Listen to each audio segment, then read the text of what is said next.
Miséricordieux comme le Père, entends le cri profond de la misère, et chante au Dieu du ciel à chaque jour, éternel est son amour. Proclame la bonté de notre Dieu. Bienvenue à notre rencontre, capsule d'espérance. Aujourd'hui, j'espère qu'on va trouver un moment de repos pour le cœur, pour l'âme, l'esprit. Un nouvel élan au service des gens. Aujourd'hui, on s'inspire du fait que c'est la fête de une sainte de chez nous. Alors, une femme de don, une des nôtres, Sainte Marie de Saint-Augustin. Alors, vous savez, les sœurs qui étaient à l'Hôtel-Dieu à Québec, Catherine de Saint-Augustin. Une femme, alors on est dans la médecine, on est dans les soins infirmiers. Alors aujourd'hui, c'est un évangile sur tous les gens qui se prennent soin des gens, du monde de la santé, les aidants naturels, les gens qui accompagnent les mourants, les gens qui œuvrent dans les centres d'accueil, les services sociaux. Alors, c'est autour de cette tendresse, cette miséricorde qu'on a apportée aux gens. Et pour nous inspirer, je prends un évangile, Saint Jean, chapitre 5, versets 1 et suivant. À l'occasion d'une fête juive, Jésus monta à Jérusalem. Or, il existe à Jérusalem, près de la porte des brebis, une piscine qu'on appelle en hébreu Bethsada. Elle possède 5 portiques sur lesquels gisait une foule de malades, aveugles, boiteux, impotents.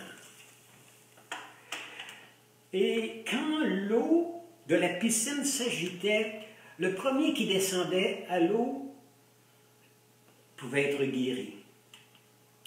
Il y avait là un homme infirme, depuis 38 ans. Jésus le vit coucher, et apprenant qu'il était dans cet état depuis si longtemps, il lui dit, « Veux-tu guérir? » Et l'autre lui dit, « Seigneur, je n'ai personne. J'ai personne pour me plonger dans la piscine au moment où l'eau commence à s'agiter.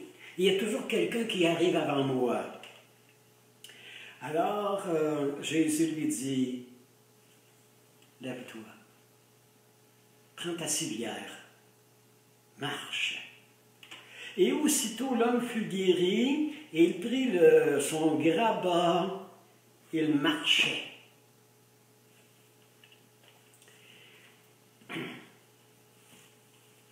Je voudrais plonger dans cette rencontre aujourd'hui par un récit. C'est un jeune qui est devenu rabbin il y a quelques années en Pologne, un jeune rabbin.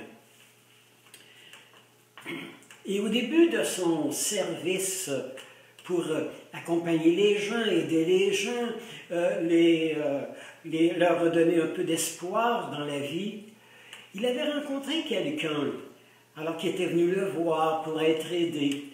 Et ce disciple, Soulia, avait le don de lire dans les cœurs. Et il s'est vite aperçu que cet homme, il avait un passé très tumultueux. Alors le jeune, dans toute sa fougue, dans toute son ardeur, a essayé de corriger le tir de cet homme-là. Il lui a fait un peu la morale, lui a donné des leçons, savoir comment faire pour reprendre le chemin, le bon chemin. Et l'autre est parti un peu triste. Et le maître de ce jeune disciple, il lui dit, je pense qu'il ne reviendra plus. Je pense qu'on l'a perdu. Je pense qu'il s'est senti jugé. Il ne s'est pas senti compris avec le passé qu'il vivait. Alors le disciple est un peu... Alors il dit, bon écoutez, alors c'est que j'ai le don de lire dans les cœurs. Alors le maître lui dit, oui, mais demandez un autre don pour compléter ce don-là. Alors ça serait le don peut-être de la blessure de la compassion. Être miséricordieux, savoir prendre son temps, savoir chausser les chaussures de l'autre pour aller à son pas, à son rythme, à sa cadence. Ça pourrait faire toute une différence. Alors le jeune avait appris la leçon, il s'était donné le temps de prier et de travailler sur lui. Et un jour, il entre en Pologne dans une auberge, et l'aubergiste le reçoit, et le jeune disciple s'aperçoit qu'il a un passé, vous savez, dans la consommation, la boisson, l'alcool. Alors, et le jeune disciple commence par l'écouter, et puis pendant quelques jours qu'il va être à l'auberge, il prend du temps avec lui, le faire parler. Et après quelques jours, l'aubergiste lui a dit, « Mais quel est ton secret? Qu'est-ce qui fait que je me sens autant compris? Autant aimé? C'est quoi ton secret? » Alors, ta présence, ta simple présence fait toute une différence. Quel est ton secret? Et le disciple va lui répondre une parole de sagesse. Quand quelqu'un vient me voir et qui ne sait plus comment s'en sortir, quand il vient pour trouver une solution à ses problèmes et qu'il ne peut pas tout seul y arriver, ce que je fais, je descends marche par marche. Je descends au plus profond de son mal, de sa souffrance. Et quand j'atteins le fond de son âme et que je le saisis, je lie mon âme à la sienne, la racine de mon âme à la racine de son âme. Alors, je fais un avec lui, avec elle. Et pas à pas, je commence à prier pour nos ennuis, à espérer une solution à nos problèmes, à attendre une guérison pour nos maladies. Je commence à me repentir de notre péché. Alors, puisque nous sommes devenus un, je le porte dans mon cœur. Je le place sur mes épaules.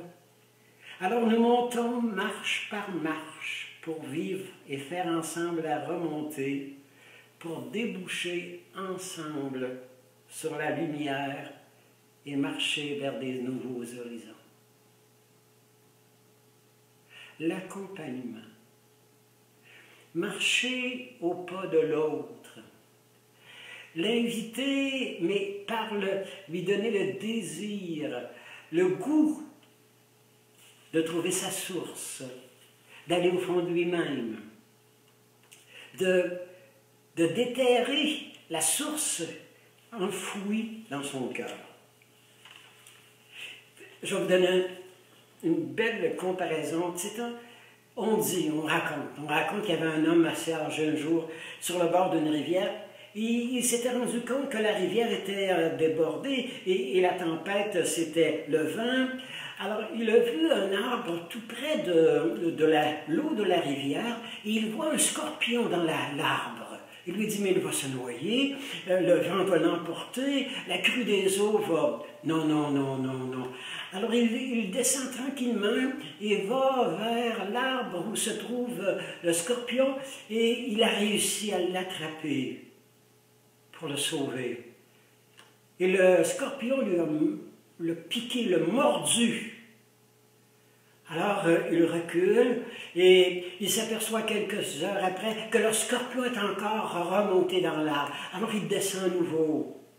Il va rejoindre l'arbre le plus proche possible au-dessus de l'eau. Il se penche, il tend la main et il attrape à nouveau le scorpion pour le sauver. Et à nouveau il se fait piquer. Il pourrait en mourir, hein? Il pourrait y laisser sa peau, hein? Et les gens lui disent, mais qu'est-ce qui vous prend? Pourquoi vous ne le laissez pas mourir? Pourquoi vous ne le laissez pas faire à sa tête? Et le vieux sage répond, si c'est dans la nature du scorpion de mordre, de piquer quand il est surpris, c'est dans la nature de l'être humain d'aimer, de servir, jusqu'à donner sa vie, jusqu'à y laisser sa vie. Parce que l'amour, c'est le don de soi-même. Et Jésus dit jusqu'à la mort. Cet amour des gens qui se donnent dans le service, la personne âgée qu'on a chez nous à la maison, l'enfant qui est revenu d'une rechute dans la drogue depuis quelques mois encore, qui est encore revenu à la maison. Alors, notre fille qui a quitté son mari dernièrement avec ses 2 enfants et qu'on accueille à la maison, c'est comment donner cet amour-là, cette tendresse-là, cette compassion-là, cet accompagnement-là. Je me souviendrai toujours cet homme qui se confiait, qui ouvrait son cœur et qui disait, vous savez, j'ai 50 ans, ça fait 50 ans qu'on est mariés et j'ai toujours aimé mon épouse, mais j'ai jamais été aimé d'elle. Et quelqu'un, alors je lui pose la question, mais alors pourquoi vous êtes resté là, malgré tout? Ah, il dit, ben, elle n'a jamais été aimée. Je savais qu'elle ne pouvait pas aimer, elle n'a jamais été aimée. Alors j'ai compris, il y a quelque chose qui me disait qu'il fallait que je l'aime en double, pour 2. Alors, et puis qu'à un moment donné, peut-être qu'elle guérirait, et peut-être que quand elle guérirait, quelqu'un va peut-être pouvoir l'aimer pour de bon. Alors, ça pourra, je lui permettrai, mais pour le moment, j'aime en double. Bouleversant, hein? Les gens qui s'occupent des malades, les gens qui prennent soin de ceux des aidants naturels, là, les gens qui donnent de leur temps, là, ça c'est aimé pour 2, c'est aimé pour 5, c'est aimé pour 10. Ça pourrait être aimé jusqu'à 20 et ça se pourrait que j'y laisse ma vie. Ça se pourrait que ma vie me soit enlevée. Parce que, jusqu'à la mort, hein? Alors tous ces gens-là qui sont morts déjà à cause du virus, alors, de s'occuper des gens qui étaient atteints, s'occuper des malades. Alors c'est le don de nous autres mêmes qui nous est demandé, et c'est l'évangile d'aujourd'hui, hein, qu'on vient de lire. Alors, vous savez, je reprends quelques... Alors, c'est Jésus qui se rend à Jérusalem. Et on peut rentrer par différentes portes à Jérusalem. Et il y avait une porte, la porte d'en arrière, une porte plus basse. Là où les troupeaux entraient, les bergers entraient avec leurs troupeaux. Alors, et quand ils arrivaient des champs, bon, il fallait se laver, il y avait une piscine là. Et on a encore les fondations de cette piscine-là à Jérusalem. Et les gens pouvaient se baigner, les gens pouvaient vraiment plonger à l'eau. Mais c'était une sorte d'hôpital de ce temps-là. Vous savez, c'était un mouroir. C'était une sorte de lieu où les gens, quand l'hôpital ne pouvait plus rien, quand les gens ne pouvaient plus rien pour la personne, elle était envoyée là, à cette à cette piscine. C'était une sorte de bain sauna, alors où les gens pouvaient, certains, et c'était très, très ésotérique, hein, c'était beaucoup de religions qui venaient de d'autres, d'ailleurs, de l'Orient. Alors, et vous savez, c'était la pensée positive. Alors, si tu te jettes à l'eau et que si tu y crois, tu vas être sauvé. Alors, tout simplement, c'est la pensée positive, là. Alors, tu n'es pas malade, tu vas passer à travers. Alors, c'était vraiment un lieu où les gens étaient comme mélangés. Et Jésus s'est rendu d'abord là, pour ces gens-là. Et il va guérir quelqu'un qui est là, et Jésus va lui poser la grande question. Depuis 38 ans, il est paralysé. 38 ans. Et Jésus lui dit, est-ce que tu veux guérir? Est-ce que vraiment tu veux être en vie? Est-ce que tu veux répandre le bien autour de toi? Est-ce que tu veux faire un changement dans notre société? Est-ce que tu peux? Est-ce que veux-tu? Et l'autre lui répond, j'ai personne. J'ai personne. Personne qui prend soin de moi. Vous savez, c'était une espèce d'hôpital où les gens, il n'y avait plus de bénévoles, il n'y avait plus d'infirmiers dans ce genre d'hôpital-là. Alors, il fallait, alors j'ai personne. Il n'y a personne qui vient me voir. Il n'y a personne qui s'occupe de moi. Il n'y a personne pour qui je suis important. Il n'y a personne qui me donne de ses nouvelles. Et Jésus va lui dire, lève-toi. Prends ton grabat, marche. Et ce que j'ai fait pour toi, va le faire pour les autres. Va leur tendre la main, va donner un peu de temps, va leur donner un peu de bénévolat à cet grand hôpital dont je viens de me parler, ce mouroir. Il y a des gens qui attendent, qui ont besoin de tes bras, qui ont besoin de ton écoute. Alors, ta bienveillance. Vous voyez un petit peu comment est-ce qu'il y a cet amour-là qui se répand. Alors, mais pour que notre amour se répande, voyez-vous, alors en pensant à Sainte Catherine, la bienheureuse Catherine de Saint-Augustin, qui a travaillé avec les malades, alors avec toutes ces religieuses de nos communautés hospitalières, alors qui ont donné leur temps, leur vie, hein, alors bouleversant là, ces infirmeries de sœurs, de gens qui ont donné leur vie aux autres et qui sont aux soins, là, hein, donner leur vie pour les autres. Hier, Véronique, alors on parlait tout simplement au téléphone, et Véronique me dit, est-ce que tu sais que quand un avion est en train de alors, il y a beaucoup de perturbations, est-ce que tu sais que, alors, et qu'il risque de manquer d'oxygène, alors les hôtesses de l'air se donnent le mot, hein, et on se met tout en marche. Alors, il faut sauver la situation, il faut éviter le pire. Et elle me dit tout bonnement, tout finement, gracieusement, tu sais, Christian, les hôtesses de l'air ne commencent pas par donner des masques à oxygène à tous les passagers sur l'avion. Ils commencent par se mettre eux-mêmes un masque pour avoir de l'oxygène. Parce que s'ils veulent passer aux autres l'oxygène, l'air, il faut d'abord aux autres qu'aient la vie sauve. Et elle me dit, est-ce que tu te branches à chaque jour à l'oxygène? Est-ce que tu vas chercher l'oxygène de l'esprit, l'oxygène de la grâce, l'oxygène de la bienveillance de Dieu? Ah, c'est gentil. Et j'aimerais ça vous laisser avec une parole de prendre soin de nous-mêmes. On parle de milieu de santé, de milieu hospitalier. Alors, il y a un très beau texte alors, de quelqu'un qui dit « Prends soin de toi-même ». Michel Proulx. Prends soin de toi. C'est veiller à ce que notre vie spirituelle ne se dessèche pas. Cela nécessite que nous gardions dans l'emploi de notre temps un espace de prière, de ressourcement. Prévoir des temps de silence, simplement pour être bien avec soi-même, pour savourer la vie, réfléchir, relire sur nos expériences vécues.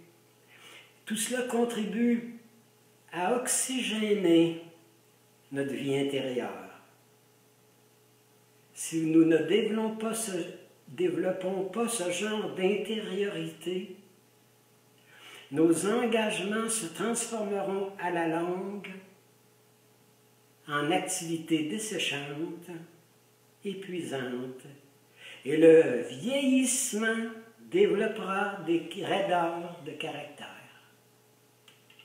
Si nous ne nous offrons pas ces plages de gratuité spirituelle, nous deviendrons des chrétiens au langage insipide, dont les témoignages ne touchent plus personne. Alors, nous écoutons maintenant un chant Ave Maria. Mais avant, je veux vous dire qu'on a un petit changement dans notre horaire. À partir de lundi prochain, alors au lieu d'avoir des enseignements tous les jours, des capsules à tous les jours, on aura des capsules à la même heure, 11 heures. Mais lundi, mercredi et vendredi. Alors pour les prochaines semaines, pour donner, alors il y a beaucoup de gens qui retournent au travail, alors les occupations reprennent un peu plus à la normale, peu à peu. Lundi, mercredi et vendredi. À la semaine prochaine.